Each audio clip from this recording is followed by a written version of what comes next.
시간 편안히 지내셨습니까? 네. 우리 교주들에게 주님의 평화와 은총이 가득하시기를 주님의 이름으로 축원드립니다. 오늘은 주님의 봉헌 주기로 저희가 지키고 있습니다. 성모 마리아께서 예수님을 낳고 율법을 따라 40일 만에 아기를 안고가 하나님께 봉헌한 것을 기리는 것이 이 축일의 의미입니다. 그리고 이 축일은 예수님의 봉헌을 기념할 뿐만 아니라 모든 신자가 마땅히 새롭게 또 전적으로 봉헌되어야 할 존재라고 하는 것을 우리들에게 깨우쳐주고 있습니다. 그래서 오늘은 신앙생활은 바로 봉헌생활이라고 하는 제목으로 여러분과 말씀을 나누고자 합니다. 오늘 말씀을 통해서 제가 첫 번째로 기억해야 할 것은 나자렛 성가정의 신앙생활을 우리가 보게 됩니다. 복음에서 나자렛 성가정은 신앙의 전통을 지키는 모습을 우리들에게 보여주고 있습니다. 복음 22절로 그리고 모세가 정한 법대로 정결 예식을 치르는 날이 되자 부모는 아기를 데리고 예루살렘으로 올라갔다라고 이렇게 우리에게 전해주고 있습니다. 우리는 나자렛 가정을 성가정이라고 부르고 우리의 가정도 그런 성가정이 되고자 담고자 그렇게 우리가 소망하고 있습니다. 그런데 나자렛 가정은 참 가난한 목수의 가정이었습니다. 그래서 오늘 정결 예식을 치르는 예물을 이렇게 보면 당시 가장 가난하고 빈궁한 사람들이 바치는 예물이 비둘기 한 쌍. 그래서 굉장히 삶이 궁핍한 삶이기 때문에 그래서 비둘기 한 쌍을 제물로 준비해서 정결 예식을 치르러 예루살렘 성전을 방문했던 것이죠. 참으로 가난하고 좀 궁핍한 그런 가정 생활이었지만 가장인 요셉은 우리가 여러분이 익히 아시는 대로 참 주님의 법대로 살아왔던 분이기 때문에 그래서 철저하게 전통과 신앙을 지켜오신 분, 또 우리가 아는 것처럼 어머니 되시는 성모 마리아 또한 참 믿음이 좋으신 분이기 때문에 궁핍한 삶 속에서도 하나님의 뜻을 잘 따르고 그리고 신앙과 전통을 지켜나가려고 무던히 애쓰는 모습들을 성경 여러 군데에서 우리가 확인해 볼 수가 있습니다.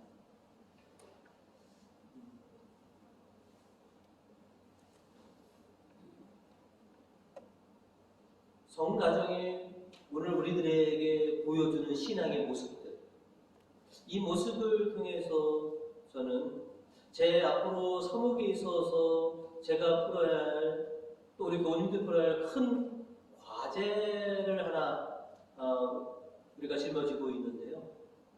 그거는 다름 아닌 가정의 신앙 교육과 또 가정의 신앙을 어떻게 다음 대로 이렇게 계승할 건가라고 하는 큰 과제들을 우리가 안고 있습니다. 어떻게 하면 내 가정을 정말로 성가정처럼 만들 수 있을까? 어떻게 하면 나의 자녀들의 가족들에게 신앙교육을 잘 시킬 수 있고 그리고 내 신앙을 내 후손들에게 어떻게 하면 잘 계승할 수 있을까? 이게 저와 여러분의 아마 큰 숙제 중에 하나일 겁니다.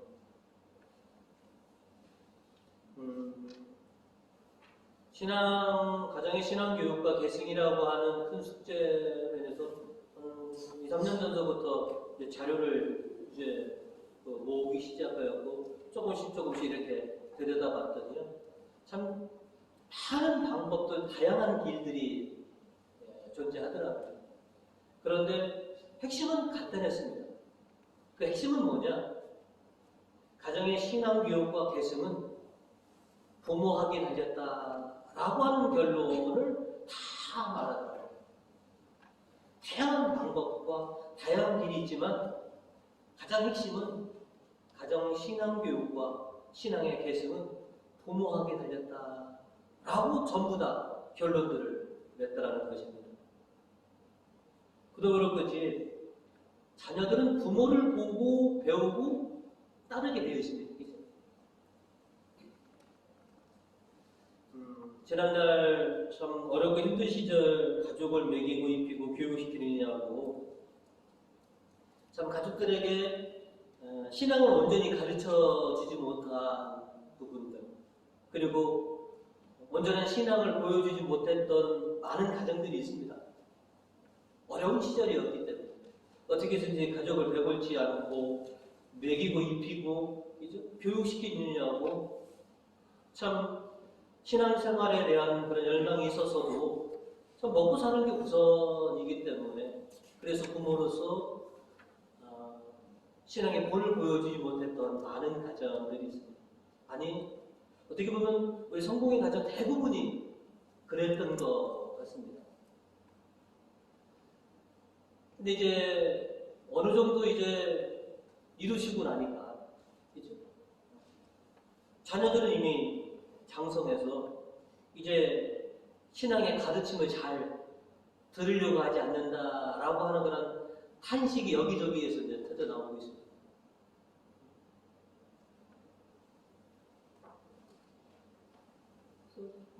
우리 본인들도 대부분 이렇게 보시면 참 애들이 참 말을 잘 안 들어요라고 신앙을 권하고 이제 새로 좀 가르쳐 좀 주려고 그래도 참 말을 잘 안 들어요라고 하는 이런 탄식이 자자하신데요. 그런데 늦었다 싶을 때 시작하면 늦은 게 아니라고 말합니다. 근데 늦었어 라고 생각해서 시작하지 않으면 정말로 늦어지고 마는 것이죠. 이제라도 여러분께서 부모님의 신앙 생활의 모습을 자녀들에게 보여주면 됩니다. 여러분이 성공의 신앙과 전통을 지키는 모습을 자녀들에게 보여줌으로써 자녀들이 안 보시는 것 같지만 그거를 능력에 잘 보고 있다라고 하는 것이죠. 여러분이 한참 시절 때는 참 가정을 이루느냐고 정신이 없으셨지만 이제는 어느 정도 다 이루셨지 않습니까? 이제 좀 늦었다 혹시 너무 늦은 거 아닌가? 아닙니다. 이제라도 전 젊었을 때 보여주지 못했던 신앙의 모습을 내가 하나씩 차근차근 보여주기 시작하면 가족들은 그 신앙의 모습을 유심히 눈여겨 볼 것입니다. 그리고 언젠가는 여러분이 소망하신 그 소망이 이루어질 날이 분명히 있으실 겁니다. 결코 늦지 않으셨습니다. 다시 성공의 신앙과 전통을 지켜나가는 이 신앙의 모습, 지금의 이 신앙의 모습들을 가족들에게 잘 보여주시는 여러분의 교우님 되시기를 주님의 이름으로 축원드립니다. 오늘 말씀을 통해서 저희가 두 번째로 기억하는 것은 머리를 들고 일어서라 라고 하는 것이죠. 오늘 시편의 말씀은 우리들에게 굉장히 큰 힘을 줍니다. 오늘 시편 7절은 우리에게 이렇게 말씀하고 있습니다. 문들아 머리를 들어라. 오래는 문들아 일어서라. 영광의 왕께서 드신다. 저는 고목나무에 꽃피는 것을 그렇게 좋아합니다. 큰 거목이 다시 꽃피우고 열매 맺는 것.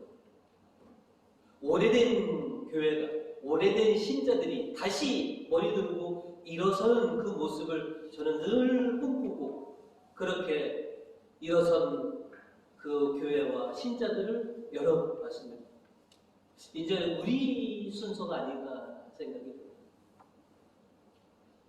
코로나 이후에 교회들은 신앙을 회복하는 데 많은 노력을 기울이고 있지만 아직도 회복해야 될 교우와 가족들이 참 많이 있습니다.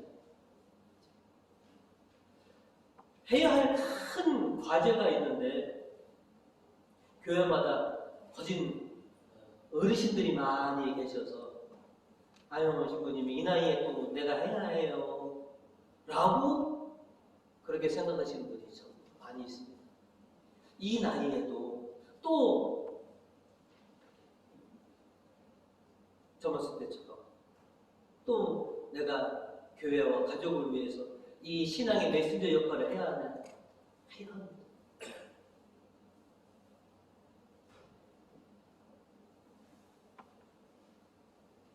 성경은 우리에게 힘을 내어 머리를 들고 일어서라. 지금 다시 시작하면 된다. 라고 이렇게 가르쳐주고 있습니다.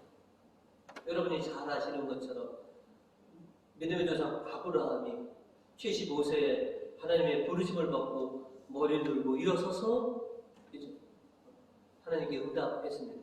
그의 나이 75세. 또 모세가 80세 주님의 택하심을 받고 일어서서 민족의 위대한 지도자가 됐지 않습니까? 모세가 처음 택감 받았을 때 아이고 하나님 내 나이가 몇인데요? 제가 어찌하겠습니까? 저는 안 될 것 같아요. 라고 하는 그런 생각을 갖고 있었지만 하나님의 택하심과 그 부르심에 기꺼이 머리를 들고 일어서서 200만 이스라엘 민족을 출애굽시키지 않았느냐는 것이죠. 이분들에게는 나이는 숫자에 불과했던가. 우리 교우님들에게도 나이는 어떻게 보면 숫자에 불과할 수 있지 않습니까?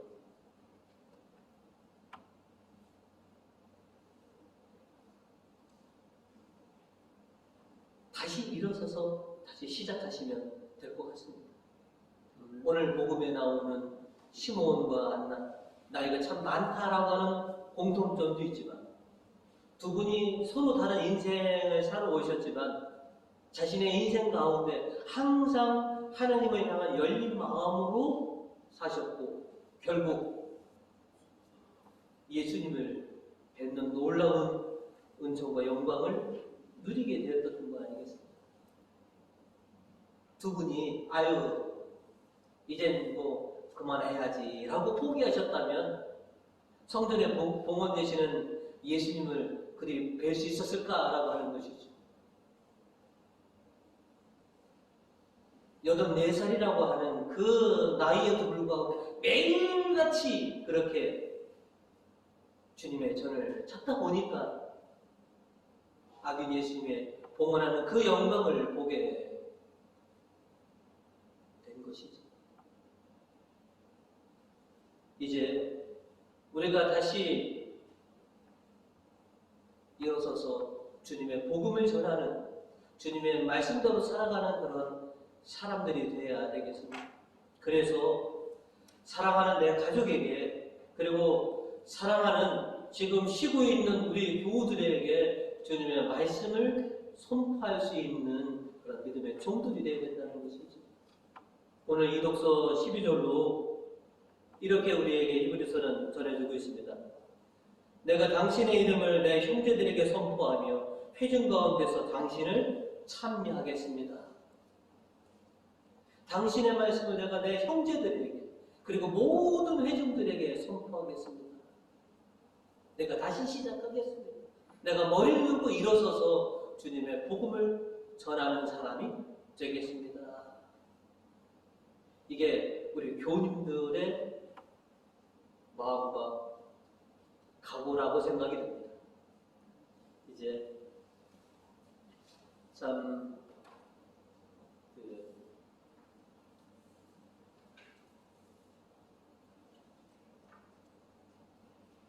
때로는 많이 힘이 붙일 수도 있고 또 얼마만큼 시간이 흘러야 되는지도 모릅니다. 하지만 시몬과 안나께서 놀라운 영광과 기쁨을 맛봤던 그 순간처럼 우리 교우님들도 이제 여러분이 머리를 들고 일어서셔서 다시 참 신앙의 훌륭한 모습을 계속 보여주시고 나면 언젠가 우리들도, 아니 여러분 살아생전에 여러분이 그렇게 소망하시는 대로 여러분이 꿈꾸던 그 일들이 이루어질 거라고 저는 믿습니다. 이제 힘을 내셔서 다시 한번 일어서시는 우리 교우님 되시기를 주님의 이름으로 축원드립니다. 여기까지가 교구 설교입니다. 세 번째로 오늘 말씀을 통해서 저희가 다시 한번 다짐하는 것은, 그래서 우리는 의롭고 경건하게 살아가는 사람이 되어야 되겠다라고 하는 것이죠. 애들 앞에서는 숭늉도 못 마신다라고 하는 그런 옛말이 있습니다. 이 말이 나온 것은 여러분이 잘 아는 것처럼 아이들은 부모의 행동을 그대로 따라하니까 늘 조심해야 한다라고 하는 뜻이잖아요. 실제 아이들은 부모가 가르치는 것보다 부모의 행동하는 모습을 더 잘 배웁니다. 그리고 그 행동이 자녀들에게 오히려 가르침보다 더 큰 영향을 미친다는 것이죠. 이제 우리들이 늑대라도 변화되어서 변화된 신앙의 모습을 우리가 보여주게 되면 분명히 자녀들과 또한 잠자고 있는 많은 신자들에게 영향력이 끼치게 되어 있습니다. 내가 이제 젊었을 때는 그렇게 못했지만 이제 의롭고 경건하게 정말로 신앙인답게 살아가는 모습을 이렇게 조금씩 보여주고 나가면 가족과 지인들과 또한 옛 교우들이 그 모습을 보고 그들도 변화하게 될 거다라고 하는 것이죠. 나자렛 성 가정의 가장이었던 요셉에 대해서 마태복음 1장 19절은 이렇게 얘기합니다. 마리아의 남편 요셉은 법대로 사는 사람이었고 라고. 법대로 살아간다는 사람은 하나님의 뜻대로 살아간다는 거예요. 참 의롭고 경건하게 살아온 사람이었다라고 하는 것이죠. 가장 천한 직업 목수이시면서도 법대로 살아가려고 그렇게 애썼던 모습, 이 요셉의 모습, 어머니 마리아의 모습이, 예수님의 형제가 굉장히 많죠? 그죠? 그 가족들이 그 부모님의 그 신앙의 모습을 그대로 배우고 따르게 됐던 거라는 것이죠. 참 요셉과 마리아 어려운 살림 속에서도 그렇게 때 되면 여러분 그 나자렛에서 안식일에 예루살렘을 방문하려면 가는데 10일에서 15일, 오는데 10일에서 15일입니다. 목수가 한 달 동안 업을 포기해야지만이 예루살렘 성전을 다녀올 수 있는 겁니다. 넉넉한 집안이 아니죠. 그 궁핍함 속에서도 그렇게 하나님의 뜻대로 살아가려고 하는 그 모습이, 그 어린 자녀들이 그것을 보고 배운 것이죠. 또 오늘 복음에서 시므온에 대해서 얘기하고 있죠. 오늘 25절로 보시면 예루살렘에는 시므온이라는 사람이 살고 있었다. 이 사람은 의롭고 경건하게 살면서 이스라엘의 구원을 기다리고 있었다라고 우리에게 전해주고 있는데요. 요셉과 시므온이 살던 2000년 전 정치적으로는 로마의 지배를 받고 있었고 문화적으로는 헬라의 문화 속에서 살아가고 있는 헬라 문화가 오늘날의 모든 학교 교육의 근간은 헬라 교육입니다. 이성과 물질을 중시했던 것이 헬라입니다. 지금이나 그 2000년 전 예수님이나 거의 비슷합니다. 그 시대에도 의롭게 살아간다, 하나님의 뜻대로 살아가는 사람이 과연 몇이나 있었겠느냐는 굉장히 드뭅니다. 그럼에도 불구하고 이 두 분은 의롭고 경건하게 살려고 그렇게 무더운 애를 쓰셨습니다. 또 당시 당연히 의롭고 경건하게 살아가야 할 사람들이 그렇지 못했기 때문에 예수님에게 굉장히 꾸중을 많이 들었던 부류가 있었죠. 바리사이파 사람들, 율법학자들. 그 시절이 로마의 지배와 물질과 이성이 우선하는 그 시대에, 그래서 그 지도자들도 그렇게 신앙이 후들리는 그때에도 의롭고 경건하게 살아가는 이 요셉과 시몬이 있었다라고 하는 것이, 오늘 우리가 살아가는 이 시대에도 보면 물질이 우선이고 성공과 출세가 우선으로 여기는 이 시대에 참 신앙인답게 살아간다는 것이 얼마나 힘들고 어렵다라고 하는 것을 참 여러분은 잘 알고 계시죠. 저도 평시도 뭐 직장생활하고 뭐 장사도 해보고 해봐서 알고 있습니다. 돈 버는 재미가 얼마나 좋고 돈이 얼마나 참 나를 기쁘게 하는지. 그러다 보니까 참 우리가 이 시대에 의롭고 경건하게 살아가는 것이 얼마나 힘들고 어려운 건지 누구보다도 여러분을 잘 이해하는 사람들 중에 한 명. 그럼에도 불구하고 세상의 물질과 성공과 출세가 우선하는 이 시대에서도 신앙을 지키는 여러분처럼 이렇게 성공의 신앙과 전통을 지켜가려고 하는 여러분이 계시면 이 선한 영향력이 분명히 발휘될 때가 있을 거라는 것이죠. 이제 우리 힘으로는 좀 부족하지 않습니까?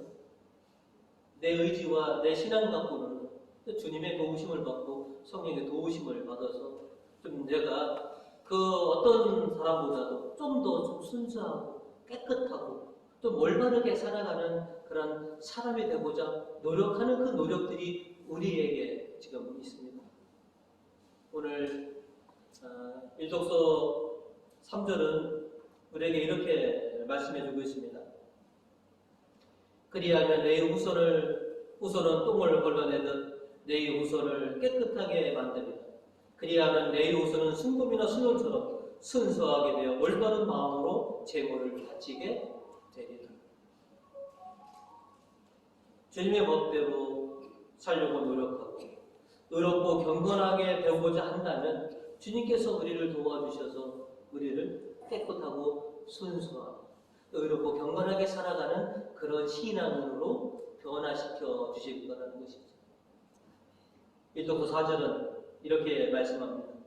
그때 유다와 예루살렘이 바치는 제물이 옛날 그 한 처음처럼 나에게 기쁨이 되리라. 그러니까 소망하는 것이 참 주님에게 기쁨이 되는 사람, 그죠?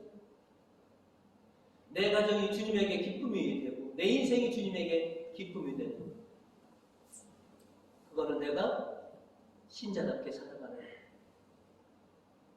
이 세상에서 남들과 그래도 조금이라도 좀 구별되게 살아가는 그 모습이 주님께서는 우리를 기쁘게 여기신다라고 하는 것이죠. 이제 힘들고 또 더디더라도 주님의 기쁨 되시는 교우님들, 주님의 기쁨이 되는 그런 가정을 위해서 여러분 계속해서 기도하시고 노력하시고 그렇게 성가정을 조금씩 만들어 가시는 우리 교우님 가정이 되시길 간절히 바라겠습니다. 저로 신앙생활은 어떻게 보면 간단합니다. 오늘 설교 제목으로 말씀드린 것처럼 신앙생활은 봉헌생활입니다. 나 자신을 드리는 것, 주님을 위해서 내 물질과 시간과 정성을 기꺼이 바칠 수 있는 것, 이것이 신앙생활이고 이것이 봉헌생활입니다. 때로는 봉헌이 신자들의 신앙에 걸림돌이 되기도 하고요. 어느 분에게는 디딤돌이 되기도 합니다. 그렇죠? 어느 분은 봉헌 때문에 교회 다니기 힘들다. 너무 어렵다. 그러나 어떤 분은 주님께 드리는 그 봉헌이 그죠? 나에게 은혜가 되고 더 큰 기쁨으로 돌아옵니다. 여러분, 여러분의 봉헌 생활이 여러분을 힘들게 하십니까? 여러분을 기쁘게 하십니까? 봉헌이 나에게 걸림돌이냐 아니면 나에게 디딤돌이냐라고 우리 교우님들은 이 봉헌 생활이 여러분 삶의 걸림돌이 아니라 디딤돌이 되어서 주님의 더욱더 기쁨이 되는 여러분의 인생들이 되시기를 주님의 이름으로 축원드립니다.